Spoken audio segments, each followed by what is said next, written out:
Pemirsa, pasar Mangga 2 untuk kesekian kalinya menjadi sorotan. Namun kali ini bukan karena diskon, melainkan tudingan serius Amerika Serikat sebagai pasar peredaran barang bajakan alias KW yang ramai diminati. Sebuah tudingan yang bukan sekedar cap, melainkan palu godam yang dinilai menghambat laju harmonis perdagangan kedua negara. Lantas bagaimana pemerintah bersikap? Logika apa yang melandasi perilaku masyarakat ini?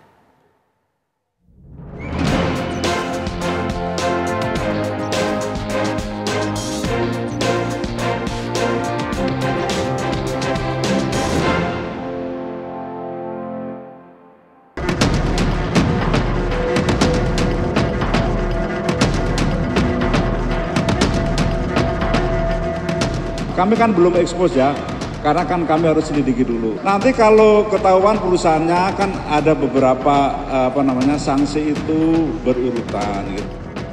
Tapi kita ukur kita punya kantong kan?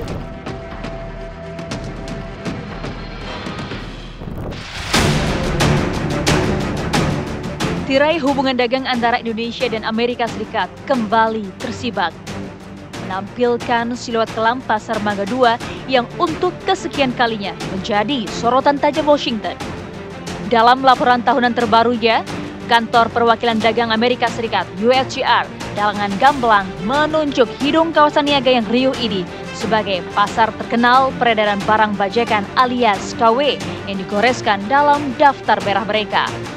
Laporan USTR itu bagai sorot lampu panggung yang secara dramatis menerangi sudut-sudut Mangga 2, pasar yang selama ini dikenal sebagai denyut nadi perkulakan di kota Jakarta. Tak tinggal diam, Menteri Perdagangan RI pun merespon. Apapun nanti termasuk yang di mana? Mangga 2 kita kan terus rutin melakukan. Kami kan belum ekspos ya, karena kan kami harus selidiki dulu ya sebelum benar-benar datanya kita dapat ya. Nanti kalau ketahuan perusahaannya kan ada beberapa sanksi itu berurutan gitu ya. Jadi nanti bisa sampai kita tutup perusahaannya. Barangnya pasti kita sita. Pemerintah akan membentuk Satgas Awasi Perdagangan Barang Bajakan dan Pemalsuan Produk. Lantas, benarkah pusat perbelanjaan yang legendaris itu menjadi tempat beredarnya barang palsu hingga dianggap mengganjal hubungan dagang internasional? Kami sempat berbincang dengan beberapa pemilik toko yang mempunyai barang-barang branded, di mana memang pemilik toko ini mengaku bahwa dari adanya statement Amerika Serikat mengenai Mangga 2 ini sebagai lokasi ataupun sebagai tempat penjualan black market, namun para pedagang ini juga mengaku kalau dari adanya statement tersebut ini cukup menurunkan omset penjualan para pedagang.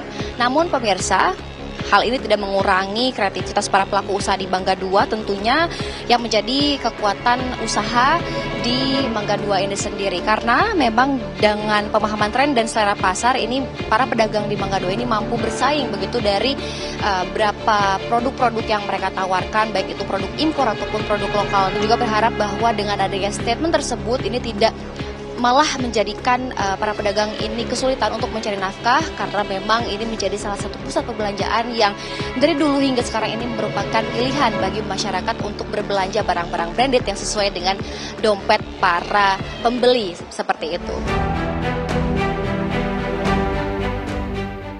Lalu, logika apa yang membuat barang bajakan ini diminati orang? Cuma gengsi dan naik kelas. Naik kelas, jadi kalau pegang sesuatu yang dia agak mirip, paling tidak dia dikenal orang, dia sudah mengakui bahwa dia ada di level yang berbeda gitu. Itu rata-rata di mana-mana. Padahal kalau dinilai dari seluruh Asia, yang loyal terhadap yang tidak loyal terhadap produk dalam negeri dan segala macam, hanya kita orang Indonesia. Tindak tanduk masyarakat ini bukanlah isapan jempol belaka bagi pihak AS.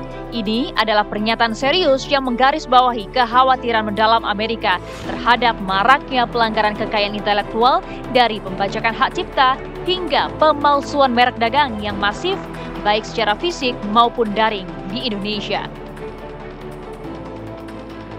Di lorong-lorong Mangga 2, para pedagang pun menyambut kabar ini dengan ekspresi berbeda. Iya, dia boleh mempermasalahkan, tapi kita ukur kita punya kantong kan, iya kan? nggak masalah itu. Diperkirakan peredaran barang bajakan di Indonesia capai 291 triliun rupiah atau 10% dari PDB sektor perdagangan grosir dan eceran. Soalnya kalau asli kan harganya wow. Nggak apa-apa, tetap nggak masalah.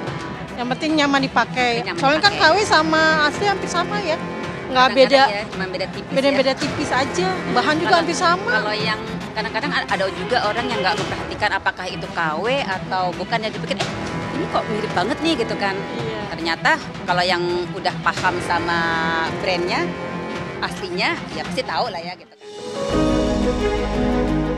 Meski begitu, permintaan pasar yang tinggi terhadap barang murah menjadi batu sandungan menekan peredaran produk tiruan ini. Jadi bagaimana ini caranya penegakan aturan hukum yang ada di level ranah digital? Ini sebenarnya masalahnya sederhana, masalah penegakan hukum.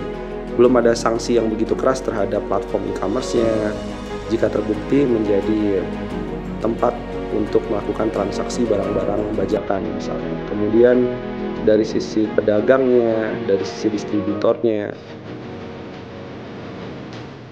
Pada akhirnya, sorotan Amerika terhadap Mangga 2 ini menjadi cermin buram yang menampilkan kompleksitas persoalan peredaran barang bajakan di Indonesia. Di satu sisi, ada denyut nadi ekonomi nyata yang menghidupi ribuan pedagang dan keluarganya. Namun, di sisi lain, ada tuntutan global akan penegakan hukum yang tegas terhadap pelanggaran kekayaan intelektual demi terciptanya perdagangan yang adil dan seimbang.